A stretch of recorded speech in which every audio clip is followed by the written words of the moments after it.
Le paradoxe du menteur. Le paradoxe du menteur, formulé par Épiménide le Crétois, plonge au cœur des complexités de la logique et de la vérité. Épiménide, originaire de Crète, aurait déclaré « Les Crétois sont toujours menteurs ». Cependant, comme il est crétois lui-même, cette affirmation se retourne contre lui, engendrant une contradiction qui a façonné les philosophes et les logiciens à travers les siècles. Ce paradoxe illustre une situation où une déclaration se réfère à elle-même, créant une boucle sans fin. Si on considère l'affirmation d'Épiménide comme vraie, cela signifie que les Crétois mentent toujours. Or, Épiménide étant crétois, cette déclaration serait un mensonge, ce qui contredit l'idée qu'il dit la vérité. Inversement, si on suppose que son affirmation est fausse, cela suggère que les Crétois ne mentent pas toujours. Cependant, cela impliquerait qu'Épiménide dit la vérité, en déclarant que les Crétois sont des menteurs, ce qui est également contradictoire. Cette énigme met en lumière les limites de la logique binaire, où une proposition est soit vraie, soit fausse. Les énoncés autoréférentiels, comme « cette phrase est fausse », défient cette dichotomie, car ils ne peuvent être évalués de manière cohérente. Le paradoxe du menteur a ainsi conduit à des révisions des systèmes logiques traditionnels, notamment dans les domaines de la logique des mathématiques et de la sémantique. Les implications philosophiques de certains paradoxes sont profonds. Ils invitent à réfléchir sur la nature de la vérité et la possibilité d'une vérité absolue. Si une déclaration peut être vraie et fausse à la fois, en raison de son autoréférence, cela suggère que la vérité pourrait être plus nuancée et contextuelle que ce qu'on l'avait supposé. En somme, le paradoxe du menteur sert de miroir aux complexités. Et aux paradoxes de notre propre compréhension de la vérité et de la logique. Il nous repousse à mettre en question nos certitudes et à explorer des systèmes de pensée plus sophistiqués pour appréhender les subtilités du langage et de la réalité.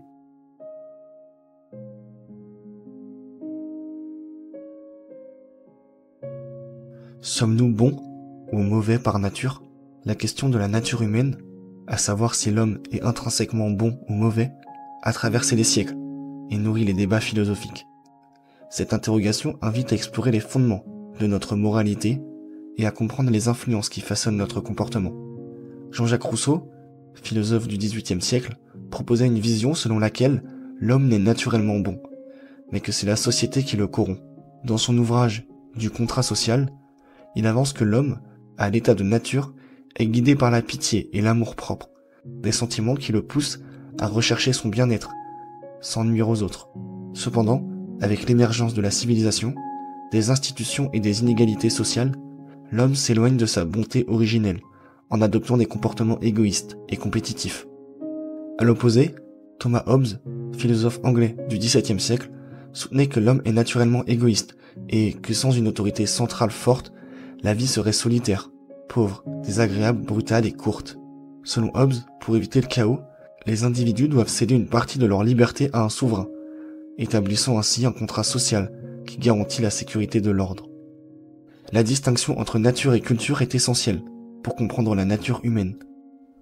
La nature est souvent perçue comme l'ensemble des caractéristiques innées, biologiques et universelles de l'homme, tandis que la culture englobe les apprentissages, les traditions et les influences sociales. Cette dichotomie soulève la question de savoir dans quelle mesure nos actions et nos valeurs sont déterminées par notre biologie ou par notre environnement social. Au-delà des théories philosophiques, il est évident que l'environnement social et culturel joue un rôle majeur dans le développement de notre moralité. Les normes, les valeurs et les institutions sociales influencent nos comportements et nos perceptions du bien et du mal. Par exemple, ce qui est considéré comme moral dans une culture peut être perçu différemment dans une autre. En définitive, la question de savoir si nous sommes bons ou mauvais par nature n'a pas de simple réponse. Elle nous pousse à réfléchir sur nos origines, nos influences et notre capacité à choisir. Sommes-nous le produit de notre biologie, de notre culture, ou bien d'une interaction complexe entre les deux? Cette réflexion nous invite à examiner nos propres actions, à comprendre les forces majeures qui nous façonnent, et à envisager comment nous pouvons, en tant qu'individus et société, orienter notre nature vers des valeurs que nous jugeons souhaitables. Et vous, pensez-vous qu'à la base, l'homme est bon ou bien mauvais?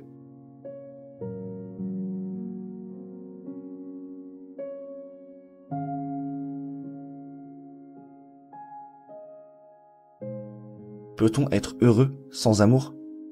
La question de savoir si l'on peut être heureux sans amour invite à une réflexion profonde sur la nature du bonheur et le rôle que jouent les relations affectives dans notre épanouissement personnel.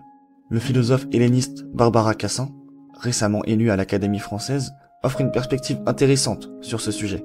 Selon elle, il existe une pluralité d'expériences et d'âges intérieurs qui contribuent à notre bien-être, indépendamment de l'amour romantique. D'autres philosophes et psychologues partagent cette idée. Par exemple, la psychologue Bella De Polo a mené des recherches montrant que les personnes célibataires peuvent éprouver des niveaux élevés de bonheur et d'épanouissement personnel. Elle souligne que le célibat offre l'opportunité de se concentrer sur soi-même, de développer ses passions et d'entretenir des relations amicales enrichissantes. Cette perspective met en lumière que le bonheur peut être trouvé dans l'autosuffisance émotionnelle et la réalisation personnelle, sans dépendre d'une relation amoureuse. En outre, il est important de considérer que la société moderne valorise fortement les relations amoureuses, parfois au détriment d'autres formes de bonheur. Les médias, la culture populaire et même nos cercles sociaux peuvent créer une pression implicite suggérant que le bonheur est intrinsèquement lié à l'amour romantique. Cependant, cette vision peut être réductrice et ne pas tenir compte de la diversité des expériences humaines. De nombreuses personnes trouvent le bonheur dans leur carrière, leurs amitiés, leurs hobbies ou encore leur engagement communautaire. Cela suggère que le bonheur est une construction personnelle, influencée par nos choix, nos valeurs et nos expériences, plutôt que par un seul facteur externe, l'amour. Il est également pertinent de noter que certaines études ont montré que les personnes en couple ne sont pas nécessairement plus heureuses que celles qui sont célibataires. Par exemple, une étude a relevé que des personnes célibataires peuvent ressentir un plus grand sens de la liberté et une plus grande créativité. Cela remet en question l'idée selon laquelle l'amour romantique est indispensable au bonheur et ouvre la voie à une compréhension plus nuancée de ce dernier. En définitive, la question de savoir si l'on peut être heureux sans amour ne trouve pas de réponse universelle, car le bonheur est une expérience subjective et multifacette. Néanmoins, il est essentiel de reconnaître que l'amour romantique n'est pas le seul chemin vers le bonheur. En explorant diverses avenues d'épanouissement personnel, en cultivant des relations significatives et en poursuivant des passions individuelles, chacun peut découvrir sa propre définition du bonheur. Et cela, indépendamment de son statut amoureux. Et toi, penses-tu que l'on peut être heureux sans amour ?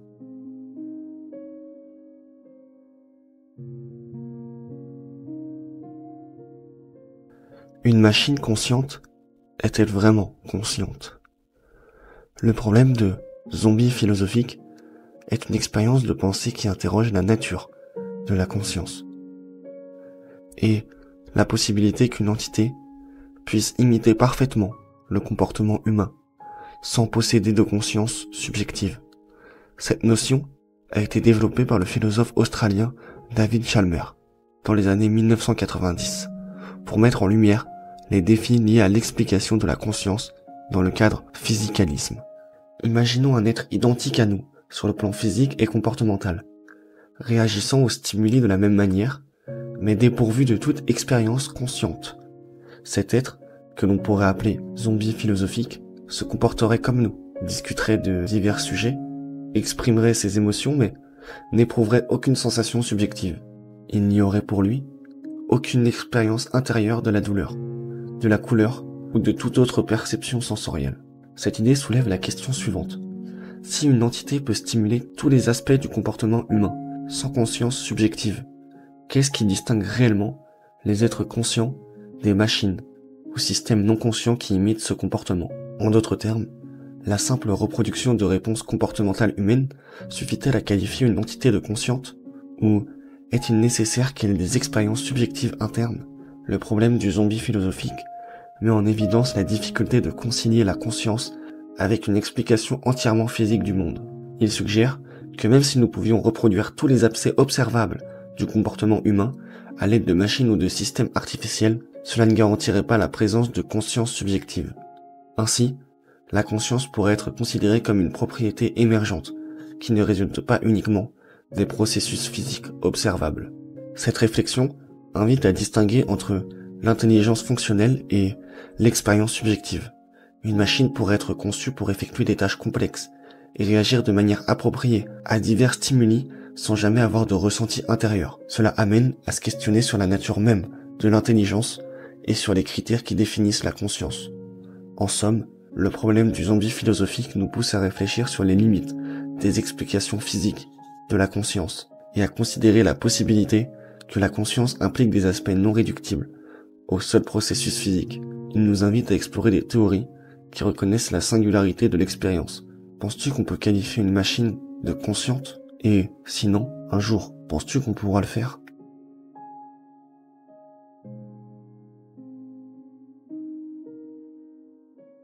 La question de savoir si on doit agir moralement par obligation ou par compassion invite à une réflexion profonde sur les fondements de nos actions éthiques.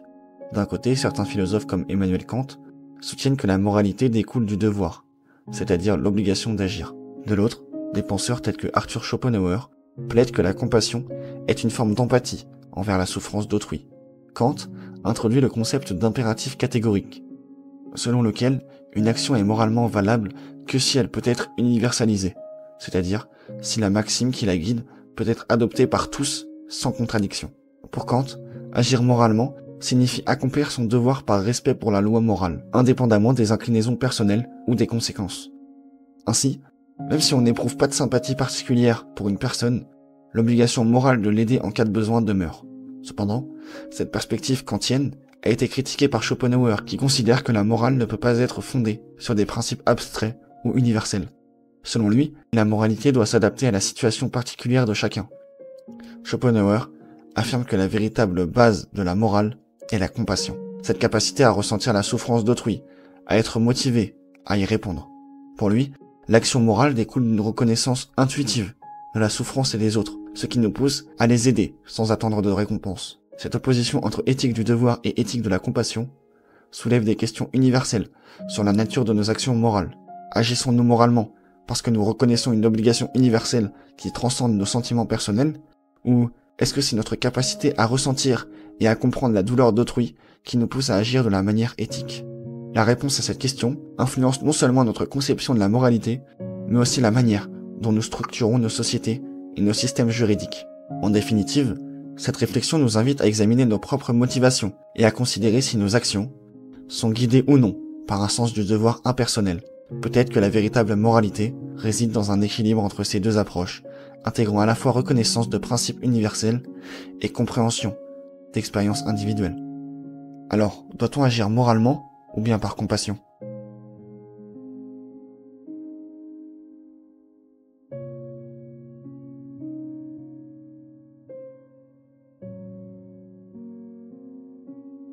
Quand est-ce qu'un objet cesse d'être lui-même? Le paradoxe du bateau de Thésée est une réflexion philosophique ancienne qui interroge la nature de l'identité et la continuité à travers le changement. Cette énigme invite à méditer sur ce qui constitue l'essence d'un objet, bien d'un être, et comment cette essence peut subsister malgré des transformations radicales. Selon la légende rapportée par Plutarque, le héros grec Thésée, après avoir vaincu Minotaure, entreprit un voyage de retour vers Athènes. Au fil du temps, le navire qui le portait subsistait d'usure. Pour préserver le vaisseau, les Athéniens remplaçaient progressivement les planches endommagées par de nouvelles pièces. Ce processus de réparation continua, jusqu'à ce que chaque composant du navire soit remplacé. La question qui en découle est donc, le navire ainsi reconstruit est-il toujours le même que celui d'origine? L'une des interrogations centrales est de savoir si l'identité d'un objet réside dans la matière dont il est composé ou dans sa forme et sa fonction. Si chaque planche du navire est remplacée, l'objet conserve-t-il son identité ou bien, dès que la matière change, une nouvelle entité émerge-t-elle? Le paradoxe met en lumière la tension entre continuité et changement. Un objet peut-il demeurer identique s'il subit des modifications continues? Cette réflexion s'étend au-delà des objets animés, pour englober les êtres vivants et même les institutions sociales.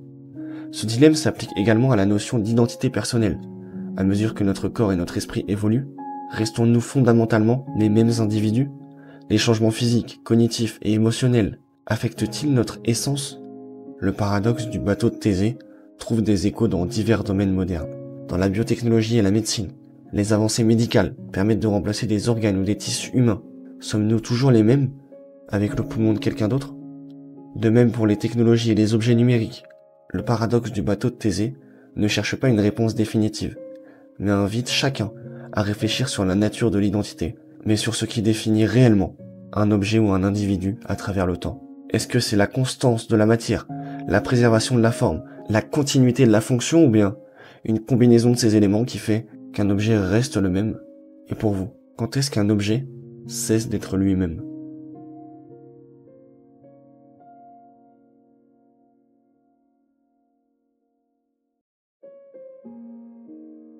Le dilemme du prisonnier. Le dilemme du prisonnier est une situation emblématique en théorie des jeux, qui met en lumière le conflit entre l'intérêt individuel et l'intérêt collectif. Imaginons deux suspects, accusés d'un crime qu'ils ont commis ensemble. N'ayant pas suffisamment de preuves pour les condamner, les autorités les interrogent séparément, leur proposant leur même offre. Si les deux gardent le silence, chacun écope d'une peine légère pour un délit mineur. Si l'un dénonce l'autre, le traître est libéré, tandis que l'autre subit une peine plus sévère. Si les deux se dénoncent, ils reçoivent une peine modérée. Cette configuration expose un choix stratégique: coopérer en gardant le silence, ce qui bénéficierait aux deux, ou trahir pour potentiellement alléger sa propre peine, au risque de nuire à l'autre. Le cœur du dilemme réside dans l'incertitude quant à la décision de l'autre, incitant à privilégier sa sécurité personnelle. Cependant, cette logique individuelle peut conduire à un résultat sous-optimal pour les deux parties. Ce scénario illustre comment des individus rationnels, agissant selon leurs propres intérêts, peuvent aboutir à une issue moins favorable que si une coopération mutuelle avait été établie. Le dilemme du prisonnier dépasse le cadre juridique pour appliquer à diverses situations quotidiennes. Imaginons deux entreprises concurrentes qui hésitent à baisser leur prix. Si l'une le fait et l'autre ne le fait pas, la première gagne ses parts de marché. Si les deux baissent le prix, elles réduisent leur marge bénéficiaire. De même pour les relations à l'international. Imaginons deux pays qui envisageraient de réduire leur armement. Si l'un se désarme et que l'autre maintient son arsenal, le premier est vulnérable. Si les deux conservent leurs armes, les tensions demeurent. Le dilemme du prisonnier met en exergue la tension entre bénéfices individuels immédiats et avantages collectifs à long terme. Il soulève des questions sur la confiance, la communication et la nature humaine. Pourquoi, malgré la possibilité d'un meilleur résultat commun, les individus choisissent-ils la voie souvent égoïste? Ce phénomène reflète des préoccupations profondes sur la coopération et la rationalité humaine. En somme, le dilemme du prisonnier offre une lentille pour examiner les défis de la coopération humaine. Il nous invite à réfléchir sur nos propres comportements, nos inclinations à coopérer ou à trahir, et sur les structures sociales qui favorisent ou entravent la coopération. Et vous, qu'auriez-vous fait? Auriez-vous gardé le silence ou bien dénoncé l'autre?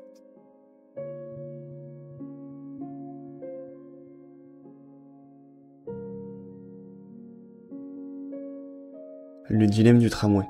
Le dilemme du tramway, formulé pour la première fois par le philosophe britannique Philippa Foot en 1967, est une expérience de pensée qui interroge nos intuitions morales et éthiques. Imaginez-vous en tant que conducteur d'un tramway, dont les freins ont soudainement lâché. Le tramway fonce à grande vitesse vers 5 ouvriers attachés sur la voie principale, incapables de se dégager à temps. Cependant, juste avant l'endroit où les ouvriers se trouvent, la voie se divise en deux, menant à une voie secondaire sur laquelle se trouve un seul ouvrier. Vous avez la possibilité d'actionner un levier pour dévier le tramway vers cette voie secondaire, sacrifiant ainsi la vie d'une personne pour en sauver 5. La question qui se pose est, devez-vous intervenir, sachant que cela entraînera la mort d'une personne, ou bien rester passif et permettre la mort de 5 personnes? Ce dilemme confronte deux approches éthiques majeures, l'utilitarisme et la déontologie. L'utilitarisme est une théorie morale qui évalue la moralité d'une action en fonction de ses conséquences. L'utilitarisme suggère que l'on devrait choisir l'action qui maximise le bien-être général.